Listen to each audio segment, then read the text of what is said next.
Every barbecue cook has that one moment where everything changes. For me, it was accidentally discovering how to cook a steak with this method. To begin with, we're going to start with two beautiful ribeyes. These are only choice grade, but the marbling on these are fantastic. The key to this method is preparation, so 24 hours before we're going to cook these ribeyes, we're going to get them on a wire rack over a drip tray and dry brine them. That is, for every pound of meat in this steak, we're going to add 1 teaspoon of kosher salt. The reason for this dry brine is because the sodium molecule in the salt is the only molecule small enough to penetrate the cellular membrane.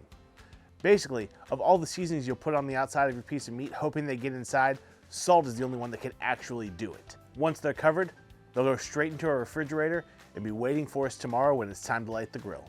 We're going to load up our char griller Gravity 980 with B&B hickory lump coals. Now you could add wood if you want to here, but I'm just going for that beautiful charcoal flavor on a steak. We're going to light it off and set this grill's temperature at 250 degrees. While the cooker is settling in, we're going to pull our steaks from the refrigerator, and the only additional seasoning we're going to add is some Cosmos Q SPG. I want this mainly for the large granules of pepper and garlic, because like we said earlier, that salt has already penetrated all the way through these steaks. When the cooker is settled, we'll just put the steaks right on the grate. We'll insert a probe, and at about 85 degrees internal, we're going to flip these over to ensure even cooking.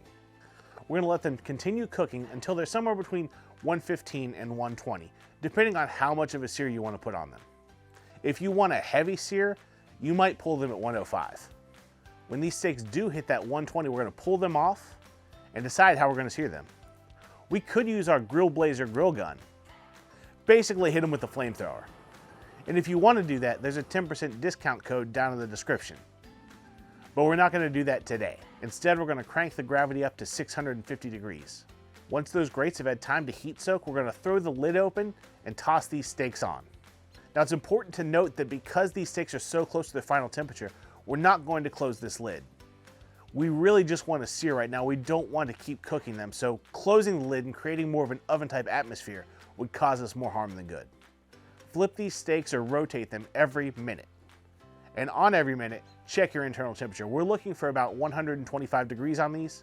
3 minutes into the sear, we are there. Good Lord, I love steak night. Nothing left to do now but slice these up family style and see what we've got. Let's go.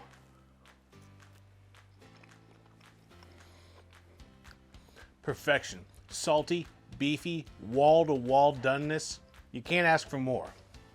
Now click on this playlist over here and come see what else this gravity smoker can do.